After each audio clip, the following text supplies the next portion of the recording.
கேள்வி பார்வையாளருக்கு வணக்கம். இன்றைய நேர்காணலில் நம்மோடு இணைந்திருப்பவர் அண்ணா திராவிட மக்கள் முன்னேற்ற கழகத்தின் பொதுச் செயலாளர், மதுரை உயர்நீதிமன்ற வழக்கறிஞர் பசும்பொன் பாண்டியன் அவர்கள். சார் வணக்கம். சார் வணக்கம். திருச்சியில் பிரதமர் மோடி வந்திருக்காரு. கோர்ட்டில் அவர் பெயர் சுற்ற விழான்னு நினைக்கிறேன்.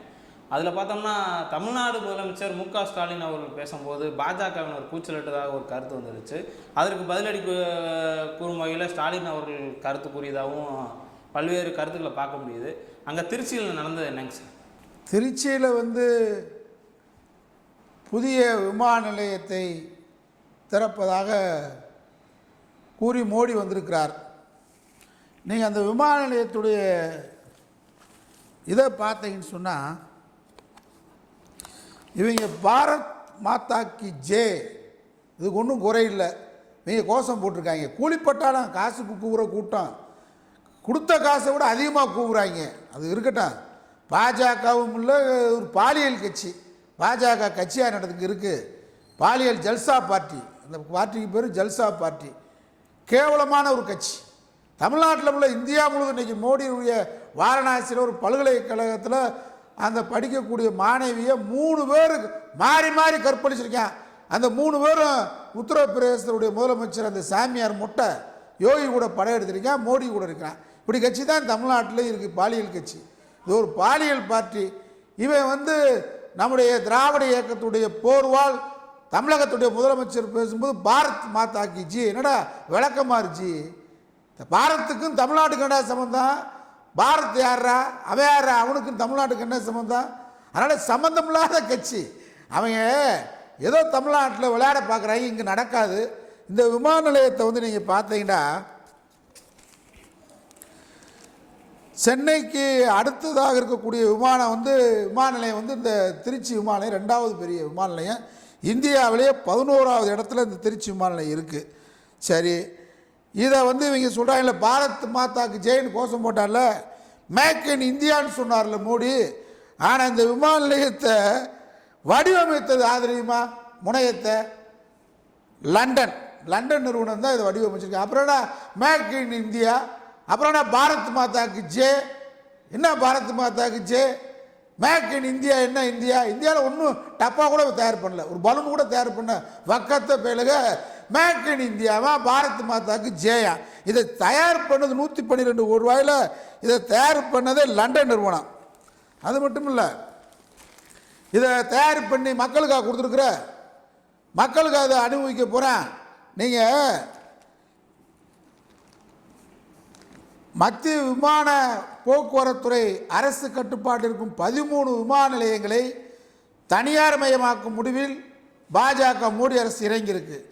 இந்திய விமான நிலையங்கள் ஆணையம், ஏர்போர்ட்ஸ் அத்தாரிட்டி ஆஃப் இந்தியா நிர்வாகம் செய்து வரும் 13 விமான நிலையங்களை 6 பிரிவுகளாக விற்பனை செய்ய போகிறேன், விற்க போகிறேன்.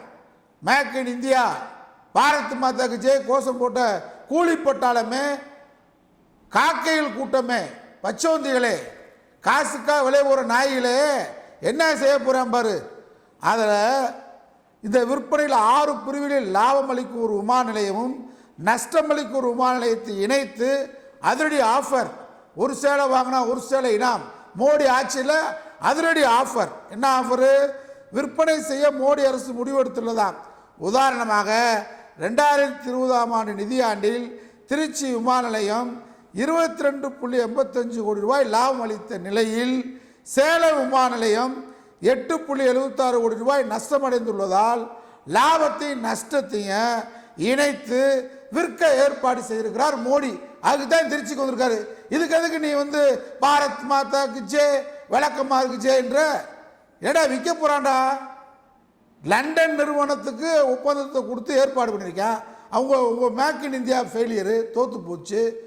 பாரத் மாதாவுக்கு ஜேவும் தோற்று போச்சு. அப்புறம் அதுக்கு கோஷம், வெற்று கோஷம் உங்களுக்கு. அதனால் இப்போ எதை விற்க போகிறான் பாருங்க. திருச்சி, சேலம், புவனேஸ்வர், ஜார்ஸ்குடா, இந்தூர், ஜபல்பூர், ராய்ப்பூர், ஜால்குவான், அமிர்தசரஸ், கான்கர், வாரணாசி, கயா, குஷிநகர் விற்க போகிறேன். இதுக்கு எதுக்கு உங்களுக்கு மேக் இன் இந்தியா? வந்திருக்க மோடி ஏமாத்துறீங்க. தமிழ்நாட்டில் நாங்கள் பாஜக வளர்ந்துட்டோம் அப்படின்னு காட்டுறதுக்காக திராவிட முன்னேற்ற கழகத்தை பொறுத்தவரை ஒரு நிறைகுடம் தழும்பாது. அந்த விமான நிலைய முனையம் ஆரம்பிக்கப்பட்ட இடத்துல அந்த திமுக பகுதி கழக உறுப்பினர்கள் மட்டும் அங்கே உள்ளே வந்திருந்தா மோடி பேசிருக்கவே முடியாது. அப்போ ஒட்டுமொத்த திருச்சி மாநகர் மாவட்ட திமுக திரண்டிருந்தா மோடி உள்ளே வந்திருக்க முடியாது. இது அநாகரி அரசியல் திமுக கருதுது. எண்ணத்துக்கு எண்ணம், கருத்து கருத்து, சொல்லுக்கு சொல் அண்ணா கற்றுக் கொடுத்த பாடம் திராவிட முன்னேற்ற கழகத்திற்கு. திமுகவை மிஞ்சி தமிழ்நாட்டில் நீ வளர்ந்துட முடியுமா? என்ன முதலமைச்சர் பேசினாரு? ஒன்றியம்னு சொன்னால் உங்களுக்கு கோவம் வருதாடா? ஏடா ஒன்றியம் தானடா இந்தியா? இந்தியா என்ன நாடா? இது ஒரு நாடா? முதல் கேட்குறேன். பல்வேறு தேசிய இனங்கள், பல்வேறு மொழி, பல்வேறு கலாச்சாரம் கொண்ட ஒரு பன்முகை தொன்மை உள்ள ஒரு ஒன்றியம். சோவியத் யூனியன், ஐரோப்பிய union. India is not country. இது ஒரு சப் கான்டினென்ட் அப்படின்னு சொல்றான். ஒரு உபகண்டம். வரலாற்று ஆசிரியர் சீனிவாச ஐயங்காரே சொல்றான். அதான உபகண்டம் தானே. 1947க்கு முன் இந்த எதுடா இந்தியா? இலங்கை இந்தியாவில் இருந்துச்சு, நேபாளமும் இந்தியாவில் இருந்துச்சு, வங்காளதேசம் இந்தியாவில் இருந்துச்சு, பாகிஸ்தானும் இந்தியாவில் இருந்துச்சு. எதுடா இந்தியா? எது கிடையாது. இந்தியாவுக்கு பாரத தாய்க்கு தலை எதிரா கால் எதிரா சொல்ல முடியுமா உன்னால? இந்தியா என்பது ஒரு மொழி பேசக்கூடிய மாநிலமா, நாடா? நீ சப்பாத்தி சாப்பிட்ற, நான் ஜோறு சாப்பிட்றேன். நான் வேஷ்டி கட்டுறேன், நீ எனக்கு குருதா கட்டிக்கிட்டு இருக்க. நீ பேசுகிற மொழி, என் நாட்டு பிரதமர் பேசுகிற மொழி எனக்கு புரியல. உன் கலாச்சாரம் வேற, என் கலாச்சாரம் வேற. அதனால் நீ ஏமாற்று பெருவழி. இங்கே உட்காந்துக்கிட்டு ஒரு 10 கூலி போட்டாலும் பாரதிய ஜனதாக்கு ஆர்டராக இருக்கா? முனியாண்டி விலாஸ் ஹோட்டல் தெரியுமா உங்களுக்கு? அது கூட மாவட்டத்துக்கு 10 கிளை இருக்கு. அஞ்சப்பூர் ஹோட்டல் கூட கிளை. அஞ்சப்பூர் ஹோட்டலுக்கு கிளையை விட முனியாண்டி விலாஸ் ஹோட்டலில் விட உனக்கு கிளை இல்லை. தமிழ்நாட்டில் நீ வளர்ந்துட்டியா? 4 பேரை காசு கொடுத்துட்டு வந்து, கூலி கொடுத்து, கோட்டரை கொடுத்துட்டு வந்து, பிரியாணி கூட்டு வந்து கத்த விட்டாப்புல. திராவிட முன்னேற்ற கழகத்துடைய முதலமைச்சர், நம்முடைய நாட்டினுடைய முதலமைச்சர் பேசும்போது என்ன தவறாக பேசிட்டாரு? தேசிய பேரிடராக அறிவிச்சிட்டாரா? இன்றைக்கு தென் மாவட்டம் பாதிக்கப்பட்டிருக்கிறோம். சென்னை உட்பட 4 மாவட்டங்கள் பாதிக்கப்பட்டிருக்கு. என்ன செய்திருக்காரு? நம்ம கேட்ட தொகையை கொடுத்துருக்கிறாரா? வழக்கம் போல் புயல் பேரிடர் காலத்தில் ஒதுக்கக்கூடிய நிதியை ஒதுக்கியிருக்காரு பிரதமர். வேற என்ன செஞ்சிருக்கிறாரு? அதனால இந்த பூச்சாண்டி வேலைகளுக்கெல்லாம் திராவிட முன்னேற்ற கழகமோ தளபதி மு.க. ஸ்டாலின் அஞ்சக்கூடியவர் அல்ல. திராவிட முன்னேற்ற கழகம் என்பது நெருப்பில் உதயமான இயக்கம். இந்த இயக்கம் பல்வேறு சோதனைகளை தாங்கிய இயக்கம். பண்டிட் ஜவஹர்லால் நேருவுக்கே கருப்பு கொடி காட்டிய இயக்கம். இந்திரா காந்தி கருப்பு கொடி காட்டிய இயக்கம். மோடிலாம் ஜுஜிபி. திராவிட இயக்கத்துக்கு ஜுஜிபி. அதனால திமுக தன்னுடைய சுயரூபத்தை காட்டினா பணங்காட்டு நரி. மோடி பேசவே முடியாது. உதாரணம் சொல்றேன். அந்த திராவிட முன்னேற்ற கழகம் திருச்சி பகுதி கழகம், அந்த முனைய இருக்கக்கூடிய பகுதி கழக உறுப்பினர்கள், பொது உறுப்பினர்கள் உள்ள திரண்டு போயிருந்தாலே மோடியே பேசியிருக்க முடியாது. உடனே மோடி அமைதிப்படுத்திக்கிறாரு. அமைதியா இருங்க. இவங்களாம் தாங்குவாங்களா? திருச்சி திமுக காரை மூச்சு விட்டாலே இந்த பாஜக காரை ஓடி இருப்பான். மூச்சு விட்டாலே, ஒரே நேரத்தில் எந்திரிச்சு மூச்சு விட்டாலே தாங்க முடியாதவங்க. இவங்க எதிர்கோஷம் போடுறாங்களா? இதெல்லாம் நல்ல ஆரோக்கியம் இல்லை. நான் அண்ணாமலை, டுபாக்கூர் அண்ணாமலைக்கு சொல்லிக்கொள்ள விரும்புகிறேன். நீ மோடிட்டு வேணா கூட்டத்தை காமிக்கலாம். இதே மோடி அடுத்து வரட்டும், கூட்டத்தை காட்டி பார்ப்பான். அவர் நிகழ்ச்சியில் கலந்துட்டு போக முடியுமா? முடியாதுப்பா. வரலாறை திரும்பிப்பார். திராவிட முன்னேற்ற கழகத்தின் வரலாற்றை திரும்பிப்பார். ஜனநாயகத்துக்காக குரல் கொடுக்கக்கூடிய இயக்கம் திமுக. முதலமைச்சர், நம்முடைய திராவிட மாநில முதலமைச்சர் அன்றாட நாட்டு மக்களுடைய பிரச்சனைகளை கவனத்தில் எடுத்துக்கொண்டு பிரதமர்கிட்ட என்ன கோரிக்கை வச்சாரு? பிரதமர்கிட்ட கோரிக்கை வைக்கக்கூடாதா? ஒன்றியம் தான் சொல்லுவான். கான்ஸ்டியூஷன்ல ஒன்றியம் தான் இருக்கு, கண்ட்ரி இல்லை, யூனியன் தான் இருக்கு. யூனியன் என்ன? அதனால ஒன்றியம் தான் சொல்ல முடியும். நீ ஒத்துக்கிட்டாலும் ஒத்துக்கிறாட்டாலும் ஒன்றியம் தான். நாங்கள் இந்த நாட்டில் இருக்க விரும்புகிறோம். பல்வேறு தேசிய இனங்கள், பல்வேறு முரண்பாடுகள் கொண்ட இந்தியாவில் இருக்க விரும்புகிறோம்.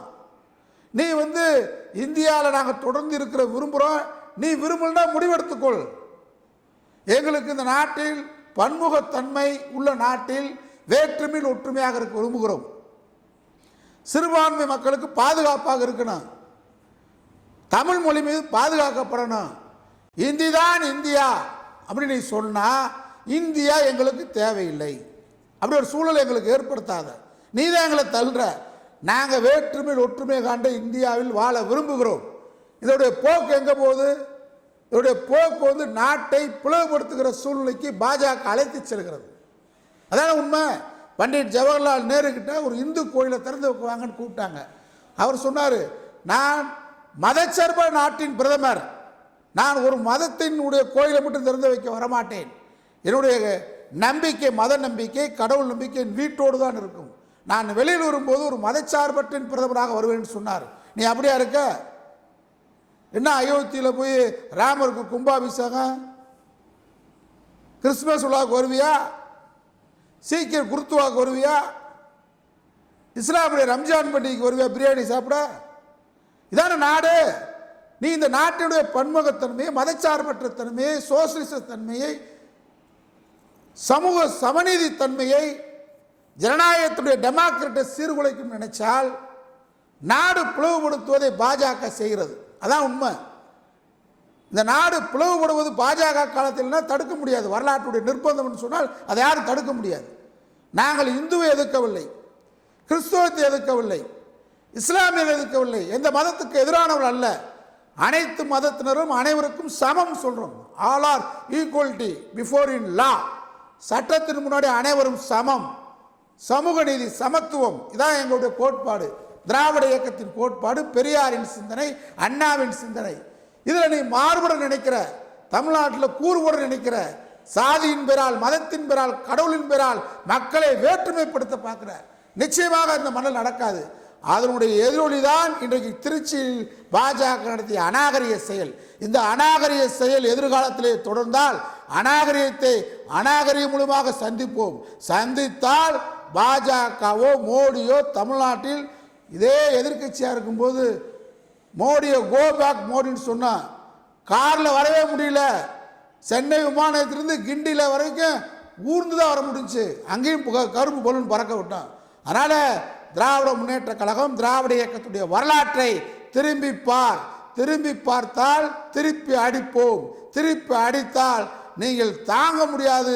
தாங்கிக் கொள்ள உங்களுக்கு சக்தியும் இல்லை, உங்களுக்கு அதற்கான சத்து கட்டவர்கள் என்பதை நான் நேரத்தில் சொல்லிக்கொள்ள கடமைப்பட்டிருக்கிறேன். நேரு ஸ்டாலின், மு க ஸ்டாலின் அவர்களுடைய வலது கரமாக இருக்காரு. அவருடைய மாவட்டத்திலே வந்து அண்ணாமலை தன்னுடைய ஆளுமையை செலுத்தியிருக்காருன்ற மாதிரி பார்க்க முடியுமா? எப்படி ஆளுமையெல்லாம் சொல்ல முடியாது. வந்து நாளைக்கு குருட்டு கிளவிக்கிட்ட கூட பணத்தை பல லட்சம் ரூபாய் பணத்தை கொடுத்து ஆளை கொண்டு வந்தால் இன்றைக்கி எங்கேயும் போக ஆள் இருக்கேன். வேலையில்லா திண்டாட்டம் பெருகி போச்சு நாட்டில். அதனால் 250 ரூபா 300 ரூபா டிக்கெட்டு போனவங்க பூரா பாஜக சித்தாந்தத்தை ஏற்று ஆர்எஸ் சித்தாந்தத்தை படித்து அவங்க கோல்வாக்கர் சித்தாந்தத்தை படித்து போனவனா இவன் பூரா பிளாட்ஃபார்ம் கேஸு, பஸ் ஸ்டாண்டில், ரயில்வே ஸ்டேஷனில் பிச்சை எடுத்துக்கிட்டு போனே வந்தவனப்பெல்லாம் கூப்பிட்டு பாஜக ஜெய் அவன் சொல்லவே தெரியல. அவங்க பாருங்கள், எவனாவது பாரத் மாதாக்கு ஜெய் நானு பாஜக கூட தலைகளாக பிடிச்சிருக்கேன். தாமரை தலைகள் தான் இருக்குது. அதனால் பாஜக கட்சியை சித்தாந்த ரீதியாக வளர்க்கவும் முடியாது தமிழ்நாட்டில். இது பெரியார் கிழவன் போட்ட விதை இங்கே பெரிய ஆலமரமாக விருட்சமாக வளர்ந்துருக்கு. இங்கே ஒன்றுமே பண்ண முடியாது, இவங்களால பண்ண முடியல. ஏற்கனவே முருகன் ரத யாத்திரை போய் பார்த்தாரு. யார் இப்போ மத்திய அமைச்சர் இருக்கிற முருகன் திருத்தணி தொடங்கினார், ஒன்றும் நடக்கலை, பப்பு வேகலை. ஏன்னா திருத்தணி கோயிலுக்குள்ளே கொண்டு போய் அவர் கொடுத்த அந்த வேலை கொண்டு போய் வைக்க சொன்னார், கருவறைக்குள்ள வைக்க மாட்டேன்ட்டான். முருகன் யாரு? சூத்திரவாள்ல. இதே இது எச் ராஜா கொண்டு போய் வச்சுருந்தா வச்சுருப்பான் கோயிலில் கருவறைக்குள்ளே. அதனால் மக்கள் தெளிவாக இருக்கான். அதனால் தமிழ்நாட்டில் பெரியார் வந்து மக்களை தெளிவுபடுத்தி சென்றிருக்கிறார், திராவிட இயக்கம் சென்றிருக்கிறது. அதனால் ஆளுமையில் அண்ணாமலைக்கு என்ன ஆட்டுப்புழுக்கு, அவனுக்கு ஆடை ஒழுங்காக மேய்க்க தெரியாது. நீங்கள் போய் அவனை போய் ஆளுமைச்சா. நேரு எவ்வளோ பெரிய சக்தி படைத்தவர். அண்ணாமலை பின்னாடி இந்த இயக்கிற்காக சொல்கிறாங்க.